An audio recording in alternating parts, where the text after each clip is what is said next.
Good morning, everybody. Really nice to see so many of you here this morning, and welcome to Grant Thornton's Financial Services Group NED Virtual Forum. We're really delighted that you can join us today. And for those of you that are new to the Grant Thornton NED network, I'm Alex Ellerton. Nice to see you all. I'm a partner in the Financial Services Group. I lead our regulatory practice, and this morning we've got a topic that for discussion for the network, which basically just aims to keep you all informed and up to date on the most pertinent aspects of financial services. The NED forums ran monthly throughout last year. And this year we will be continuing the series via quarterly events. There will be a mix of virtual and in-person events. So hopefully you'll be able to join us again for our next session in June, which should be in person at our offices too. These forums are open to all financial services NEDs, so please do feel free to share the invite with your network. And I'm delighted that I'm joined today on the panel by Tim Reed and Paul Willis.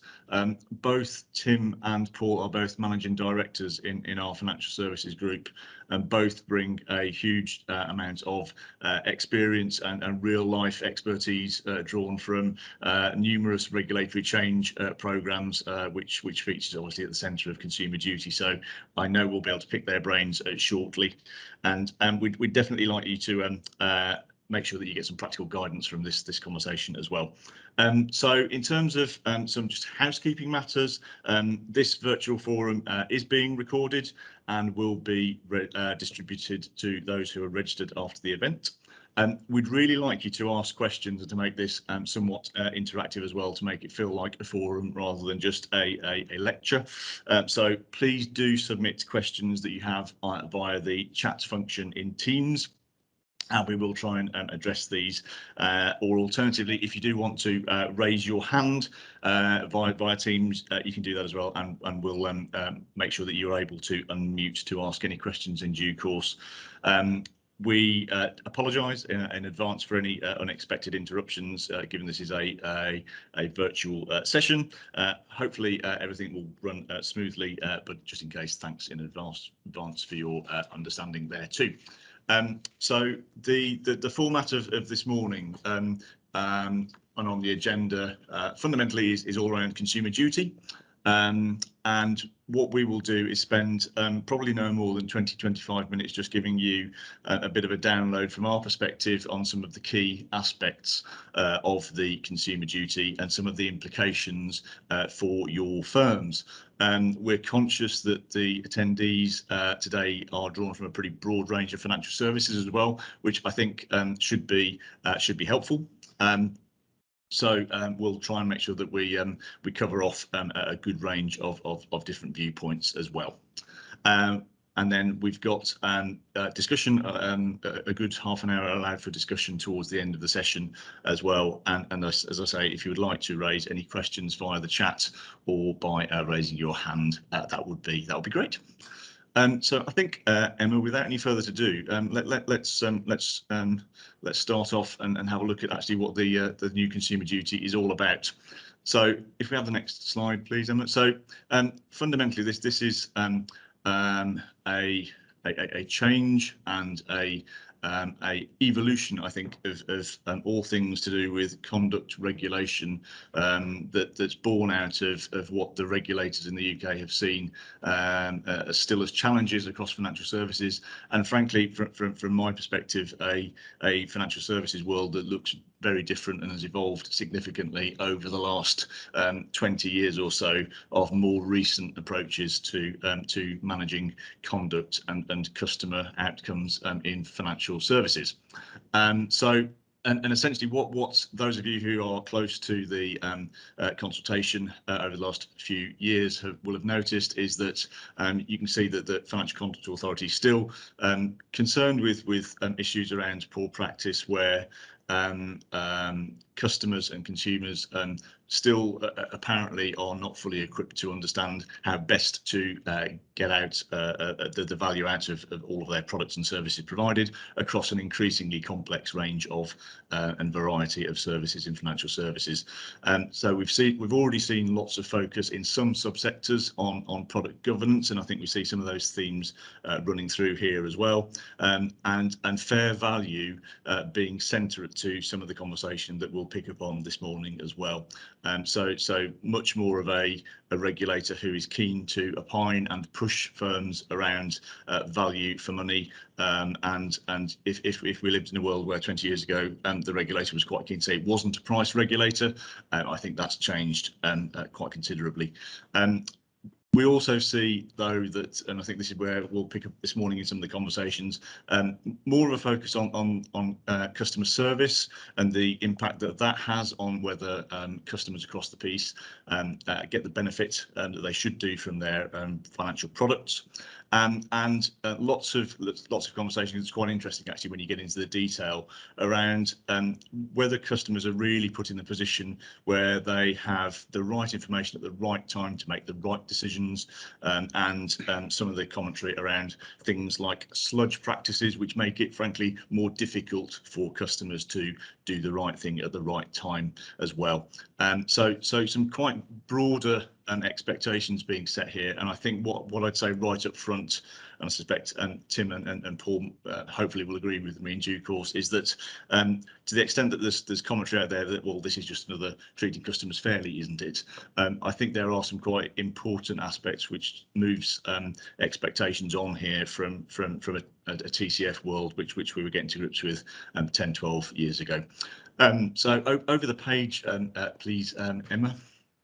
And and apologies for those of you who are close to this already, but I thought it would be helpful just briefly to remind everybody how FCA is proposing to set out a consumer duty. And again, to be clear, we are at a point where we are still only in a draft rules sort of a situation, and we're not expecting final rules to arrive until the middle of this year, so July this year, when we'll see some more final rules.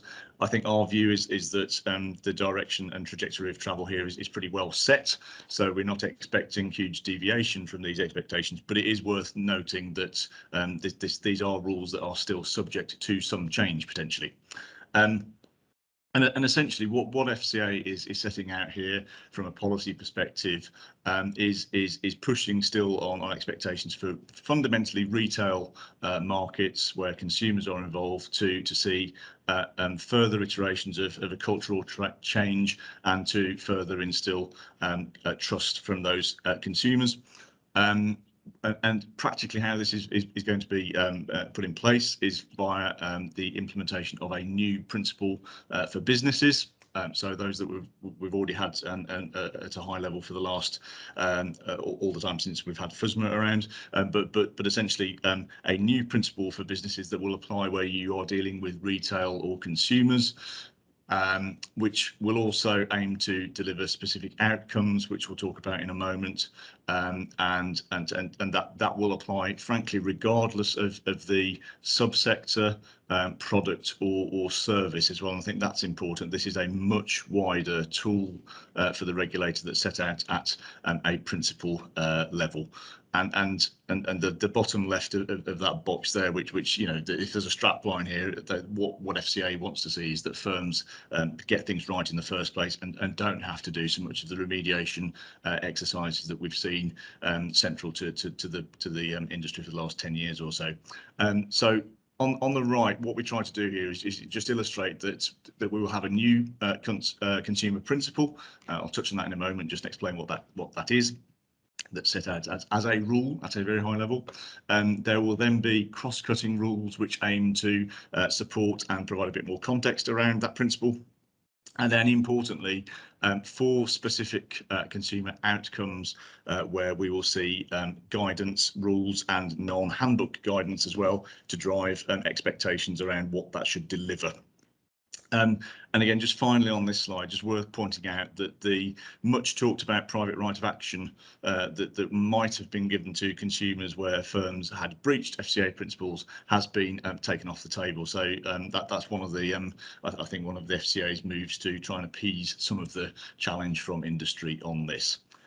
So just getting into a little bit more detail onto the next slide, please, Emma. So the consumer principle that we've talked about, so this will be a new principle for businesses. And having set out a couple of options in the earlier consultation papers, the first option, which sets out that a firm must act to deliver good outcomes for retail clients, is the preferred option. So that's where we think we're going, having decided that the best interests approach that we set out in the second option is possibly less helpful, and indeed replicates some of the current expectations in some of the conduct of business rule books anyway. What I would say just right up front on the principle-based thing is again this applies to every regulated firm that deals with retail clients in some way, shape or form. And that's important again because a lot of the conduct of business focused expectations have generally been set out in a much more sector by sector or even product by product approach. So worth noting that this is a really broad sweeping rule that enables FCA to tackle some of its supervisory activity in due course with a much wider application. And again, thinking back to the previous principle 6, or current previous 6, principle 6 idea around fair treatment of customers, I think it's fair to say that currently defines expectations in a way where firms must have due regard to the interests of their customers and treat them fairly. This new principle very much puts much more onus on proactive steps to be taken, and that firms must act to deliver good outcomes. So I think it moves it on from being slightly passive, having due regard to, and moves it much into a show us that you've taken steps here to deliver these good outcomes. And we might come back to what a good outcome is or isn't in due course. Getting into the cross-cutting rule, so this is meant to be just a next level down, just to try and put a bit of colour on the principle. And I think few would argue that acting in good faith towards retail customers is probably embedded within most firms' approach anyway.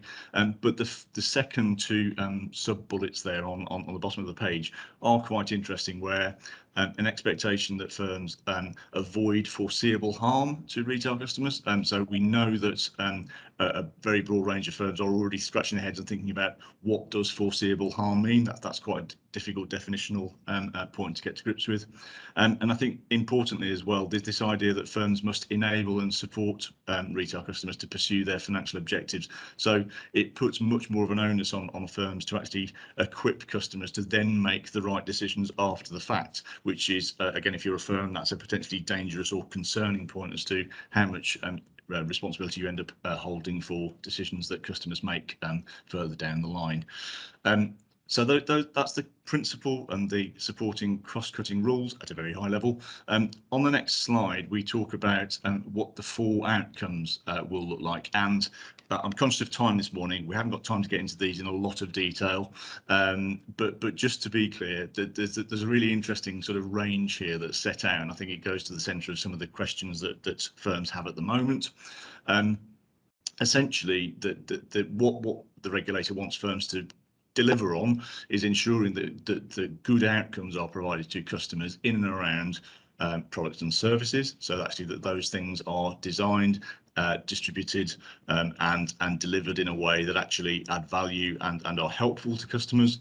The price and value outcome number 2, which I think if you look at some of the more recent activity and policy in a general insurance world, this very much takes forward some similar ideas across into every other product and service as well.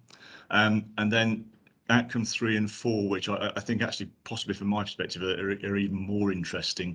The consumer understanding point, very much moves on the expectations around clear, fair, not misleading communications and financial promotions into something that's much more, again, expecting firms to be proactive in making sure that customers actually understand key communications aspects of products and services as well. So that definitely feels like a step change. And then the consumer support point, which I think, if you consider that most of conduct regulation over the last 15, 20 years or so has largely, and this is quite a broad statement, I appreciate, but has largely focused on point of sale. This very much puts much more onus on customer support after the event as well, and expectations on quite how well firms are able to demonstrate that they help customers get the most out of their products and services over the course of their lifetime as well. As I say, we could talk for a long time about each of those 4 outcomes, and it might be that you've got questions around particular ones, which we'll take later as well. Happy to do that. Finally, on this slide, just to reiterate, the private right of action for a breach of FCA principles has not been taken forward. I think probably a good thing in the context of the perpetual dynamic of regulator versus ombudsman on things like complaints. So no need to worry on that front at the minute. On to the next slide, please, Emma. And I'm going to hand over to Paul Willis at this point to talk into more practical terms as to what that means for different business functions. Thanks, Alex. Hello, everyone. Yeah, the next couple of slides, I'd just really like to talk about putting consumer duty and the outcomes into a business context, a business setting. And there's a whole variety of different dimensions that can be looked at. As Alex mentioned, consumer duty is very, very broad in terms of what it looks like and the potential impacts it has on the organisation. And the diagram below really tries to frame some of those various areas. It doesn't do all of them, but it does many of them. And I'd like to, next, just a couple of minutes, break down those areas and what they mean from a consumer duty perspective. So if we just start with the middle piece there, which is the blue in the middle, which is the process, organisation and delivery, kind of that's sort of the natural place to start in many respects, because it's what firms do. And obviously we know, looking across the patch, it's very much all the components that go into what a firm does. There's obviously up front, there's the proposition development, what we're going to sell, what services, products are we going to put into the market, how we then market them, how we target them, the actual point of sale itself, getting the business on the books, and then the customer support, the customer servicing that goes on. And I appreciate this is a really high level diagram, so it covers various different service types that come out of various subsectors in financial services.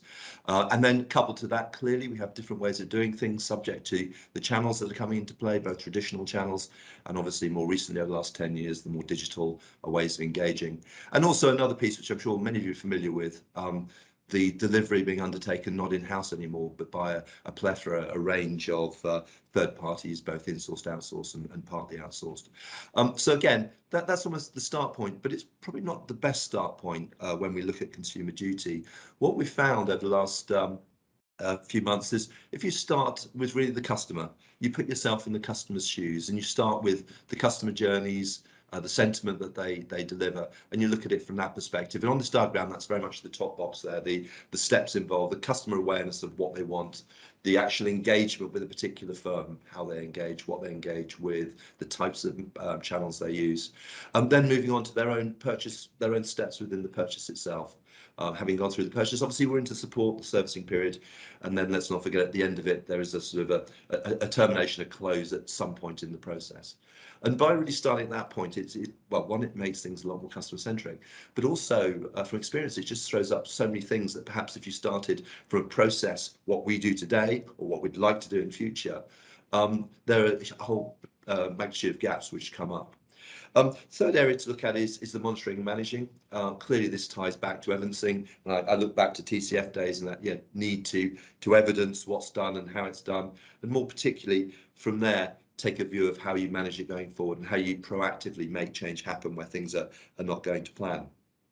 Two things I would say on the monitoring and managing though. First of all, it's moved on a long, long way from using traditional MI operational reports, using surveys to customers and staff to understand whether the firm is being fair, as whether it's meeting its fairness obligations. With the advent of more digital channels, there's an absolute plethora of data sets out there that can be used to really personalise and understand what customers are doing at a very, very unique individual level. And that really brings me back to the next point, which is a point that Alex raised around moving from a service to a support perspective. And that really ensures there's two components from a business perspective that absolutely have to come into play. A greater element of personalization and understanding out the context of that customer. And the second piece is then that ability to engage with the customer proactively, to reach out to them perhaps before they're expecting it. And to do that, you absolutely have to have the data and the insights in place to do it. But nevertheless, to provide true support in whatever channel they choose, I think that's absolutely key. The final thing to say with regards to these components and how they work together is that ability to change.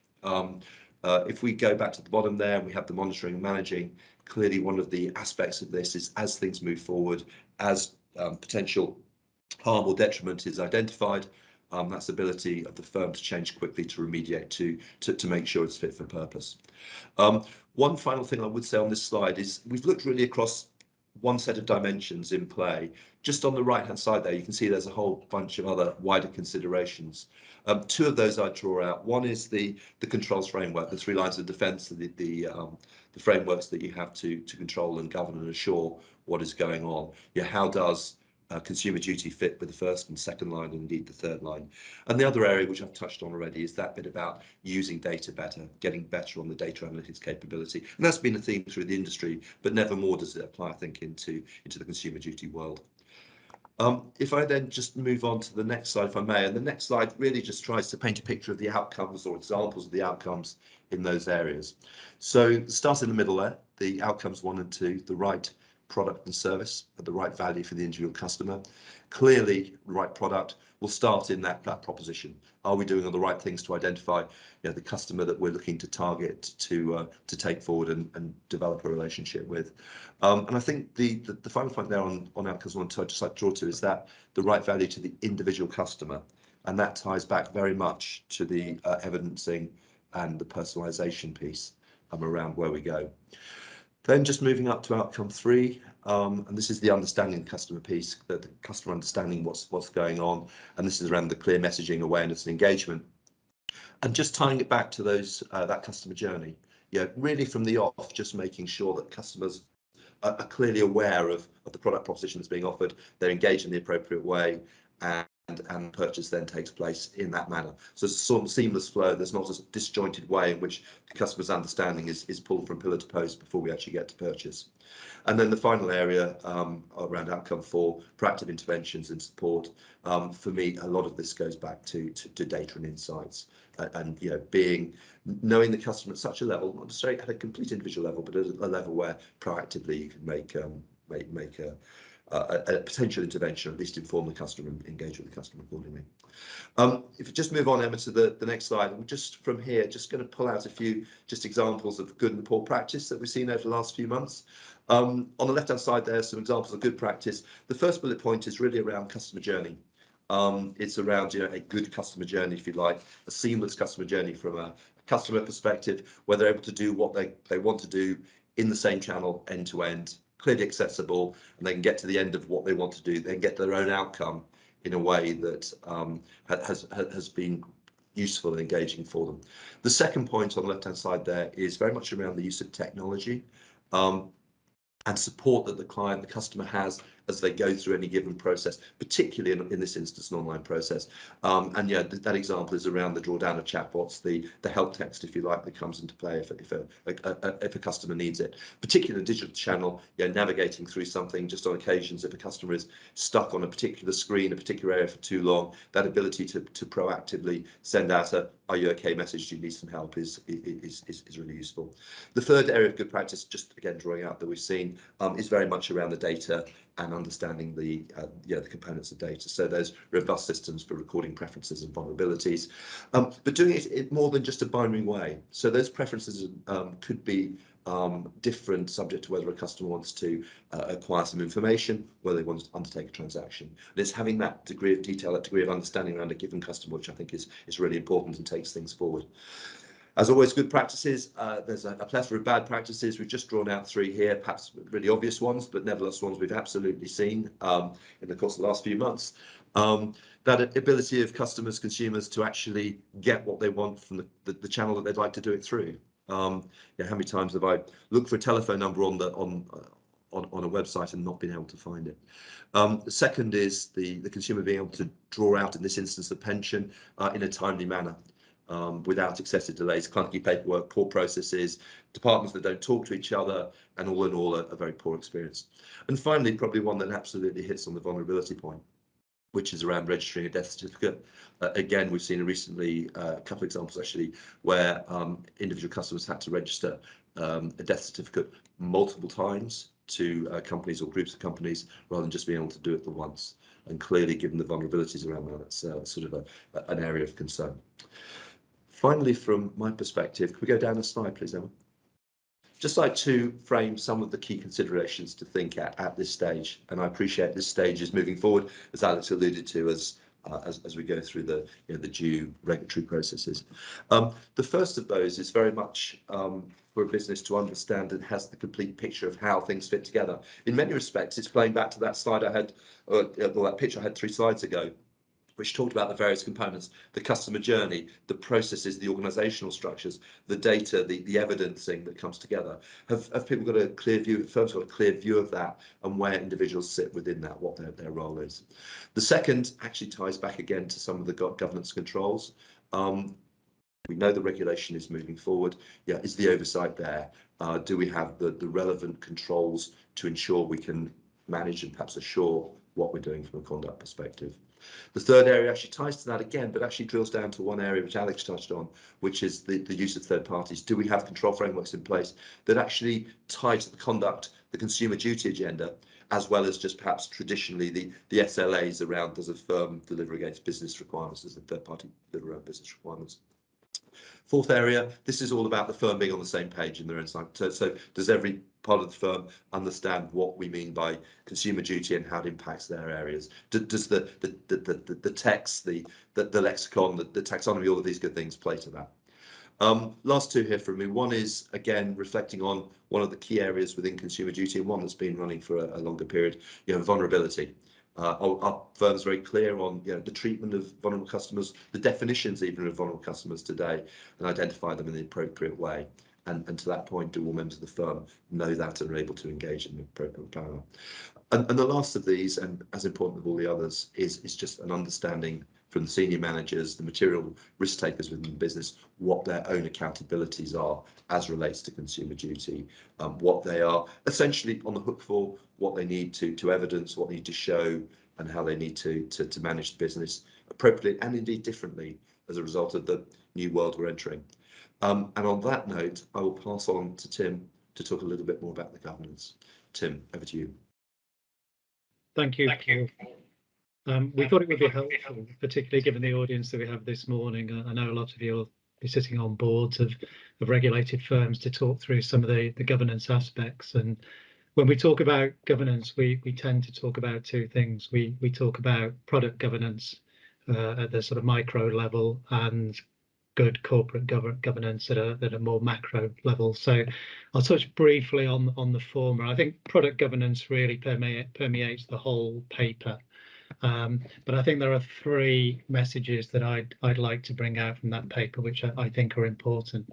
The first one is that the FCA's approach to product governance in the context of the consumer duty is broader than it has been before. So whilst they recognise that some firms or many firms will be satisfying the products and services outcome already and doing lots of good product governance stuff, they're encouraging firms to think more widely. So they're suggesting that firms should look at the support, the consumer support and the consumer understanding as well in the context of product governance, and make sure that you're not just dealing with the obvious front end design product governance aspect. So a much broader lens to apply there.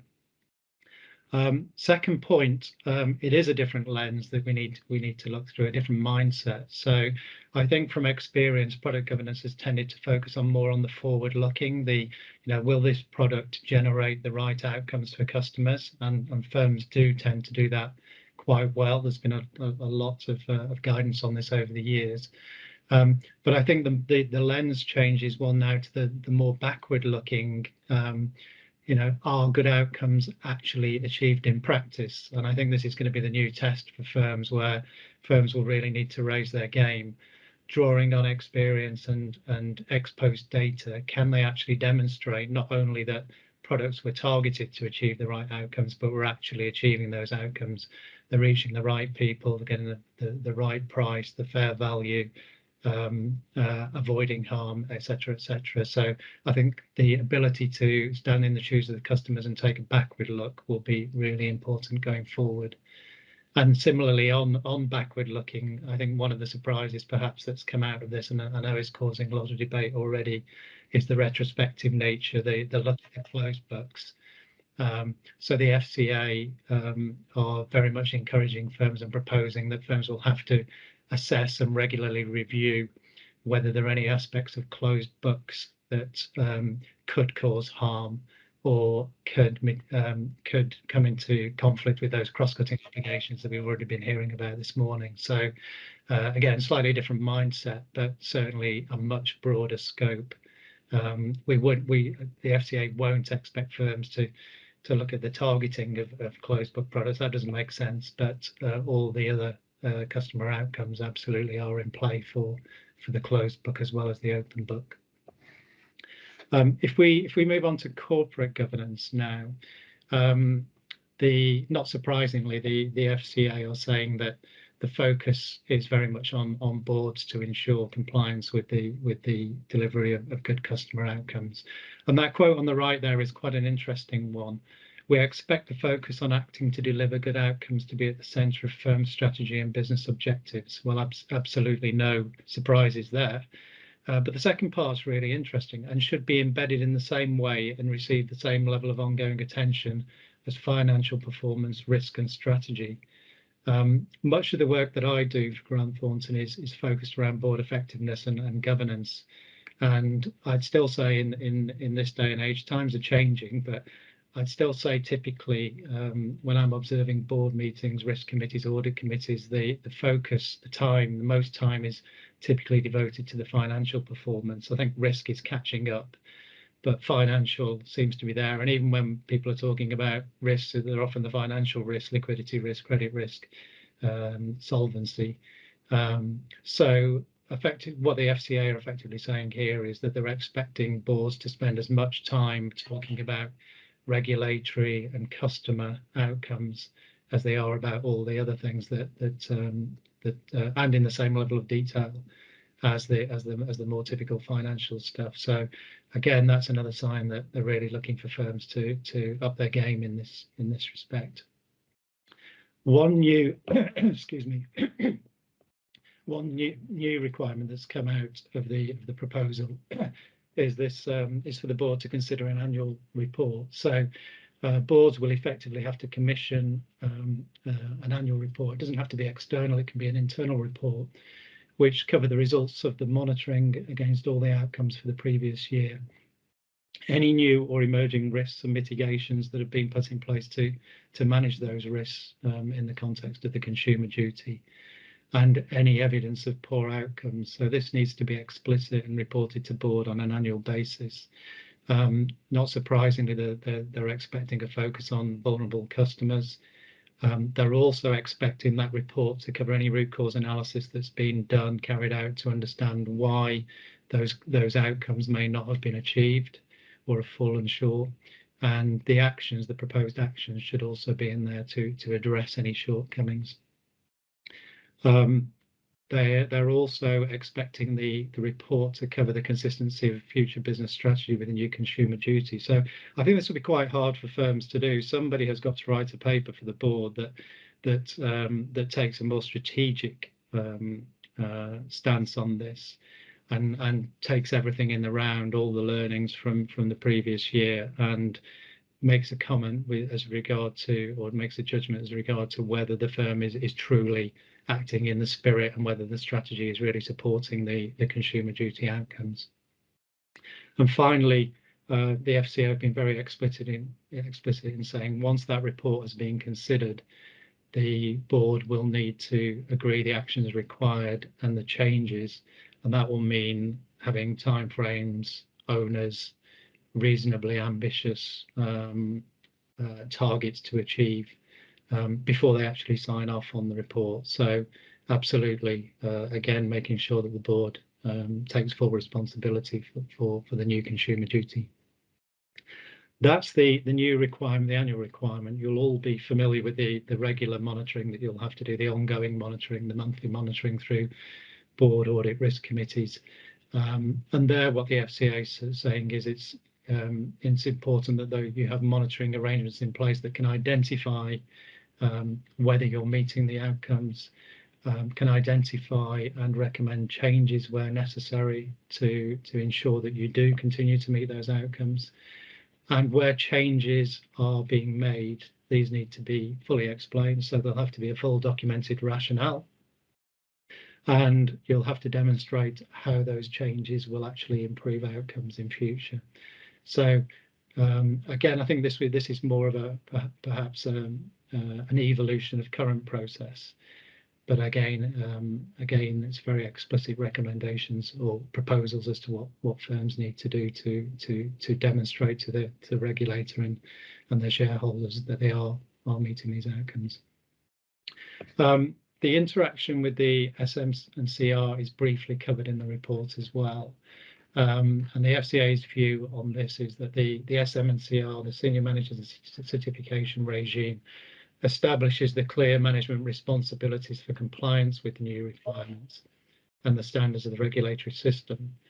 But the Consumer Duty raises the standards. So whilst the two are complementary and mutually supportive, the Consumer Duty, it's very clear that it's about a step change. The message here is don't be complacent. This is a new world. There's more to do. So even if you think you're absolutely on top of SM and CR, this is another gear you have to find. In practical terms, what they're proposing around SMCR is a new conduct rule, specific conduct rule, which is to act to deliver good outcomes for retail customers, not surprisingly in the context of this. And where this applies, they will disapply Conduct Rule 4, the pay due regard to the interests of customers and treat them fairly, which is a parallel with what they're doing at the higher level principle level. But Conduct Rule 4 will still apply to non-retail activities. The FCA are also proposing to include obligations on Conduct Rule staff who will be specifically required to, and again, this is very complementary with everything we've been talking about this morning, act in good faith towards retail customers, avoid foreseeable harm to retail customers, and to enable and support retail customers to pursue their financial objectives. So specific obligations on conduct staff to meet those standards. The draft guidance as well also recognises that the obligations will be applied by the FCA to the extent that's reasonable and proportionate. So it will be scenario specific. And what that basically means is the scope of a person's job and their seniority will affect the scope of their duty under the new rules.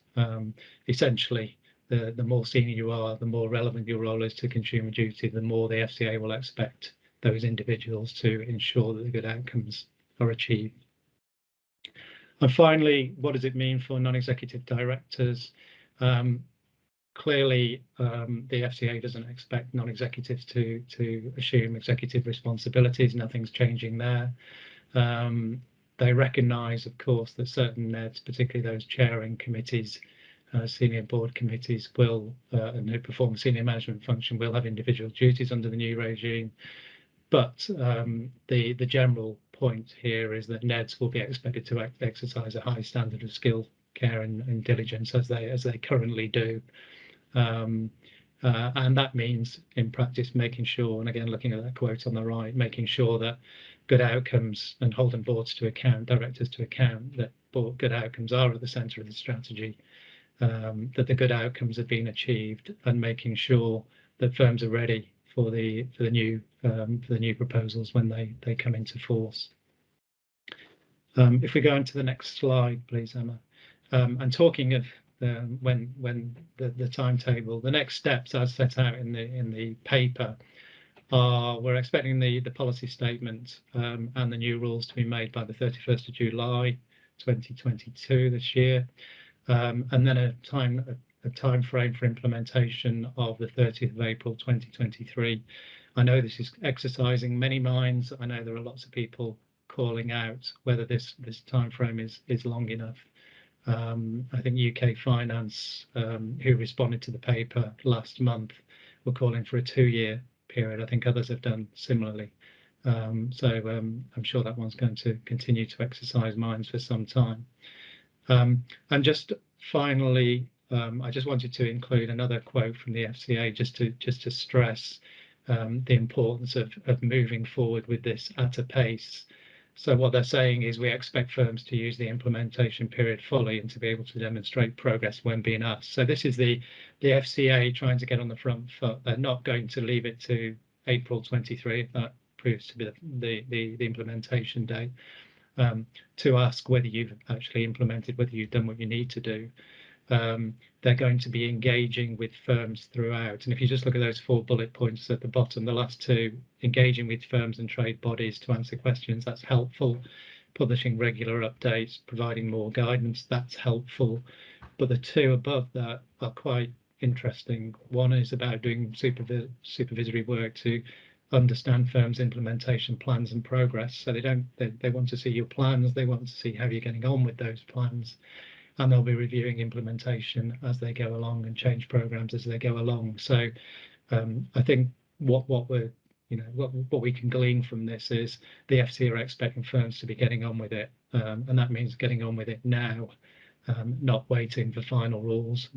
I think there's enough there now to know the direction of travel and to know broadly what's required, but to get on with this now and show continuous progress with some pace and urgency right through to April 23. That's all I was planning to say, Alex. I'm back to you. Wonderful. Thank you, Tim. I think we're off mute now. No, that's great. So clearly some clear messages there for any non-executive directors around about the place, that there's a lot for their firms to be getting on with pretty immediately. And we've got some thank you already for those who are submitting questions, and we'll get to those in a moment as well. I think Tim, just a couple of things actually, just picking up on the points that you've just raised. So April next year. I mean, do you think is there going to be much room for manoeuvre on that? Do we think, or is that sort of a date that we nonetheless need to be aiming towards on a best endeavours sort of basis? Yeah, it's an interesting one. I think the FCA had a lot of pushback in the first consultation paper about the length of time, and notwithstanding that, they've gone with what I think we'd all agree is quite an ambitious plan. I mean, effectively 9 months from final rules through to implementation is not only difficult, but it's quicker than we typically see for major changes like this. And for me, there's a bit of a contradiction. You know, we're talking here about mindset, cultural changes, big step changes in what people are doing, which inevitably will take time. This cannot be fully embedded in that time frame. So I think where we inevitably land is that so firms to try and achieve as much as they can by that date. And I know some parties are calling in their responses for phased rollout of this. So it remains to be seen whether the FCA will take the bait and change that. But I think it's best endeavours with pace and urgency to get as far as you can down the line. Yeah, no, I absolutely agree with that, Tim. And just so that everybody on the in the forum is aware, really, it's clearly one of the key questions that we're asked all the time. And I think what you can do at the moment on a sort of no regrets basis is definitely a sensible sort of immediate steps. Thank you again for all the questions that are coming in. That's great. We'll deal with these. If you want to raise your hand as well, please do so. Tim, whilst we're just fresh in our mind, question in here around the report that you referred to on the consumer duty, which I think is the annual sort of update to the board. Is that intended to be public, or is that an internal expectation on governance? I don't think the paper's explicit on that, but my read is that that's not an external report. I think that's a private report for firms to consider internally.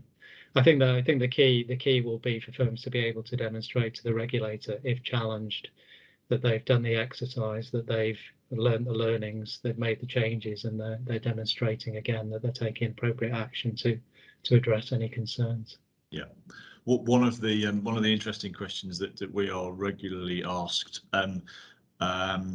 is in and around kind of what difference does this make to first, second, third line sort of oversight arrangements at firms? And I think this I think, Tim, sort of ties in a little bit with that as well, which is there's an expectation here that oversight arrangements of outcomes, and that's in and of itself quite interesting, because we know that actually defining what an outcome is, whether it's a good or a poor outcome, is not the most straightforward thing to do consistently as well. We know firms struggle with this even within themselves, and I think the point that the sort of at what point are you looking at an outcome as well? So the idea that you need to probably do a mix of what I'll describe as point in time testing of particular outcomes at a point of interaction with the firm versus this much longer end-to-end outcome assessment, which we know is frankly difficult, time-consuming, and particularly if you are thinking about products that sort of feature a much more protracted customer support type sort of arrangements. So, for example, loan products where there's lots of protracted discussions through an arrears and forbearance type sort of conversation. These things are not straightforward actually, and sort of wrapping those up into that kind of board reporting is going to be important as well. There's a question. Thank you. Around, can you explain how the consumer duty would apply to firms that manufacture products and those that distribute products? How do you find handling responsibilities between each part? So this is a really interesting one where I will point to where the general insurance distribution world over the last 10 years actually has seen some of this same sort of ideas already landing, and that's largely because of product type. And frankly, the European and UK rule book's been more helpful for the regulator to be able to do that straight away. So those of you that are sat in general insurance firms, be that underwriters or intermediaries, will have seen some of the flavour of this kind of idea already, and clearly much more focus on product governance in and around, from an insurance distribution director perspective, in and around manufacture and distribution. So, and I mean, put simply, what happens now, and I think what's quite an interesting sort of application more widely, is that frankly, regardless of product or service type, these same kind of ideas then get pushed across all of the industry. So, so to be clear, this is not just an insurance thing, but I think you can look at how that's already defined to glean how you might take this forwards. And what we know from that perspective is fundamentally manufacturers who are fundamentally the product providers and essentially are on risk for providing the right outcome at the right time, but where distribution, which is largely just, well, I'll sell this to you or I will provide this to you on a non-advised basis, very much sits in the distribution chain as a distributor. What gets quite interesting quite quickly then is quite how well that's defined anyway, and whether all parties in a relationship are clear on what their roles are, and then this idea of a co-manufacturer sort of idea that sits in the middle of that, which is that there's more than one party involved in really defining the terms of a product as well. So I think these sort of ideas where and some of that will come down to just matters of fact and actually what parties have agreed to. But it does really highlight the importance that I think, Paul, you mentioned as well around this sort of distribution chain and different third parties that are involved. And actually, for when you're looking at your own arrangements as to am I doing the right thing to meet Consumer Duty, you're going to have to think through what third parties do I rely on, either on an outsourced basis or even on just a distributor further down the line basis. That's exactly right. And yeah, you mentioned there general insurance. I mean, I can point to my retail banking hat on to the payments world. Here we see something that's changed massively over the last 5-10 years. A lot of smaller, agile, digitally enabled payments players come into the market.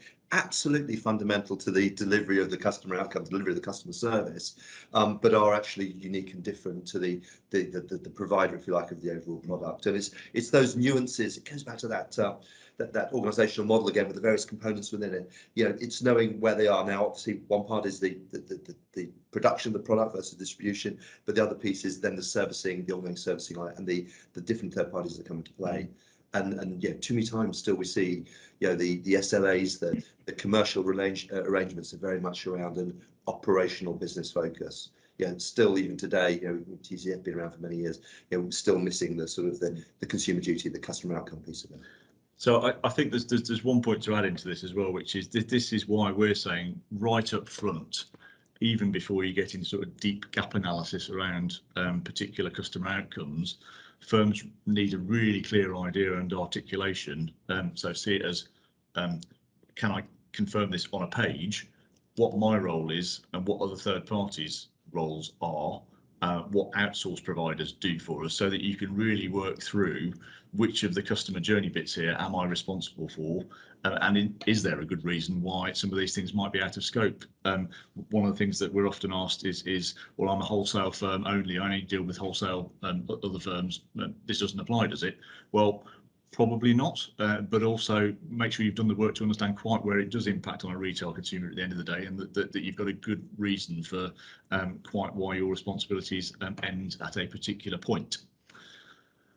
So hopefully that's covered off some of the product distributor and provider point. So there's a really good question here around proportionality. How will proportionality apply to all this, especially in the case of a small firm with a very limited range of very simple products? Tim, Paul, I don't know whether either of you want to have a first crack on that. I'm happy to pick that one up. I don't think the paper distinguishes in any way in terms of the requirements on firms from a proportionality point of view. So it applies equally to anyone dealing with retail customers. However, you would think that it should be relatively easy. I'm not saying it will be easy, but relatively easy for a small firm with very limited products to work through this and work out what the good outcomes are at each of the touch points that Paul was talking about earlier. Whereas clearly with a large bank or a large insurer or asset manager, there'll be lots more considerations to take into account. And I think, bearing in mind a lot of the judgments are going to be scenario based. It's not going to be easy to apply the same standards across different kinds of products, different channels, and each is going to have to be thought through on its own merits. I think it's going to be a huge endeavour for the bigger organisations, but possibly a little bit easier for the smaller firms. Yeah, I think that this goes absolutely central to it, and I don't think I've said this yet this morning, but there is no one right response to consumer duty. And probably more importantly, there's not even one single right question to ask around consumer duty. Every firm is going to be different, and factoring in that so that you get something that's proportionate and actually sort of works for a particular circumstance will be important. And I think that's why in going into this, I'm confident that FCA will be in listening mode for those firms that have thought about this carefully and come up with a carefully articulated, this is why we think we've done enough here, that they will be in receiving mode on that.